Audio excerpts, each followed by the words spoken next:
everybody? Average Vintage Collector here with another video. So starting out a little different because it's going to be a little shorter of a show today. Upstairs instead of downstairs in my little cave. I've just got a few pickups today. I got 2 pickups to add to my 1973 Topps build. This actually puts me down at exactly 40 cards that I will need to complete the set. So pretty excited, even though it's just a couple of pickups. It's slowly scratching away at getting this ready to complete. Before I get into that, I want to do 2 shout-outs. I've been doing 2 shout-outs on a pretty regular basis. This time, first is going to be 5 Cent Wax Tyler. Newer channel. It's pretty cool because he showcases his collection and then also his late brother's collection of TTMs, which is really cool. He wraps up the videos with that. So highly recommend checking out his channel. And the other one is Dean over at Goodman and West 238th. Really good content, lots of vintage, really good Venezuelan stuff if you're into that. He's got a good series called Dropping Deuces. It's honestly a really good channel. Both really good channels. Just wanted to give those 2 guys a shout out. So please check them out. So adding into my 73 set. First one is going to be Goose Gossage. Number 174. So we'll throw him in there. I'm not going to go ahead and go through all these. You can see that for the most part, it's looking pretty full in here. There's Goose's spot right there. And the other one is going to be the Walter Johnson. Now, this is card 476. I picked both of these cards up from Jake over at Legends Never Die.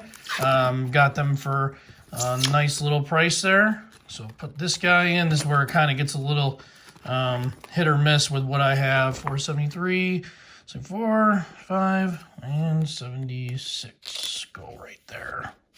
So, as you can see with the low numbers, that's kind of where I'm missing quite a few. Now, there are some in here that are open that I do not have, or that I do have that are just not in the binder. It's because I keep them separate. So just a few examples of those would be the Nolan Ryan. This is a good card. I like this card. I love that image of him in the Angels uniform, the crowd in the background. Jim Palmer, another great one. My Pete Rose, keep that one separate. There's really no reason that I keep them separate other than the fact that I paid a little bit more money for them. My Mike Schmidt is probably the most expensive card in this set. Bought that one pretty early on. And then one of my favorite cards ever that got me going in vintage would be this Clemente. So really happy to have those.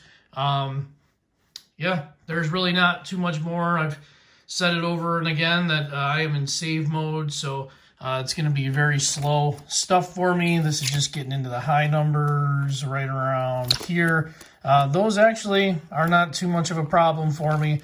I tried to get those done ahead of time so that I could, those are the harder ones, more expensive ones. So I kind of concentrated on getting those done. I do still have a few to get. The biggest card in the set left to get would be the Willie Mays. So the Willie Mays is kind of the only thing that's really the next big one. So I will be getting that one shortly for sure. If I don't get it before Strongsville, I'll get it at Strongsville. But I really plan on trying to finish this up by the end of the year. And it really shouldn't take too much more to do it. So thanks for everybody for tuning in. Just an average guy showing some average cards. Thanks for checking it out. Please check out those 2 channels. I'll link them in the description. Have a good one.